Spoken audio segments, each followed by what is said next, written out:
दोस्तों, एक बार पहाड़ों के बीच बसे एक छोटे से गांव में प्रिया नाम की एक महिला रहती थी। प्रिया ने अपने जीवन में बहुत दुखों का अनुभव किया था। उसने कम उम्र में अपने माता पिता को खो दिया था और एक ऐसे व्यक्ति से शादी कर ली थी जो उससे प्यार नहीं करता था। प्रिया का पति शराबी था और अक्सर उसे शारीरिक और भावनात्मक रूप से प्रताड़ित करता था। प्रिया ने कई वर्षों तक इस दर्द को सहा था। एक दिन वह इसे सहन नहीं कर सकी और उसने यह फैसला किया कि वह उस दुख से मुक्त होना चाहती है जिसने इतने लंबे समय तक उसके जीवन को त्रस्त कर रखा था।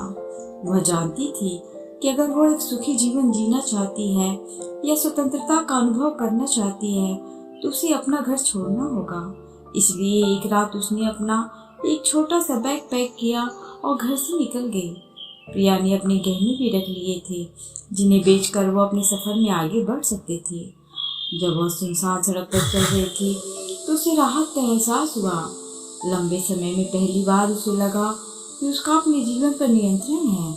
प्रिया को नहीं पता था कि वह कहाँ जा रही है, लेकिन वह जानती थी कि उसे आगे बढ़ते रहना है।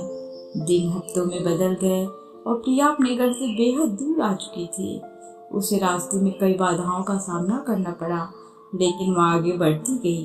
उसने उस जीवन को पीछे छोड़ दिया था जिसने उसे इतना दर्द दिया था और उसने कभी पीछे मुड़कर नहीं देखने का निश्चय किया था। चलते चलते प्रिया की मुलाकात एक वृद्ध ऋषि से हुई जो नदी के किनारे एक छोटी सी झोपड़ी में रहते थे। प्रिया ने ऋषि से पूछा कि क्या वो उस दुख से मुक्ति पाने में उसकी मदद कर सकते हैं जिसने उसके जीवन को बर्बाद कर दिया था। ऋषि ने प्रिया को देखा और कहा, बच्ची, दुख से मुक्ति अपने आप बाहर नहीं मिल सकती। यह मन की एक अवस्था है जिसे व्यक्ति को भीतर से विकसित करना चाहिए। आपको अतीत को छोड़ना और वर्तमान क्षण में जीना सीखना चाहिए, तभी आप सच्ची स्वतंत्रता का अनुभव कर पाओगे।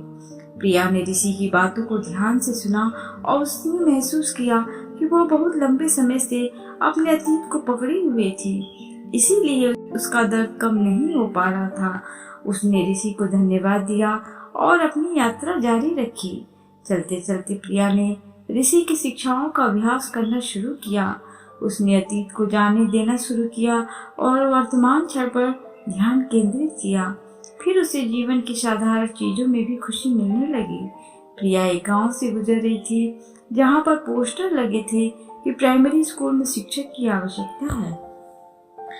प्रिया पढ़ी लिखी थी और उसे पैसे की भी आवश्यकता थी, इसलिए वह उसी गांव में रहने लगी और बच्चों को पढ़ाने लगी। एक दिन प्रिया लोगों के एक समूह से मिली जो आग के चारों ओर इकट्ठे थे। वे नाच रहे थे और गा रहे थे और उनकी हंसी हवा में गूंज रही थी।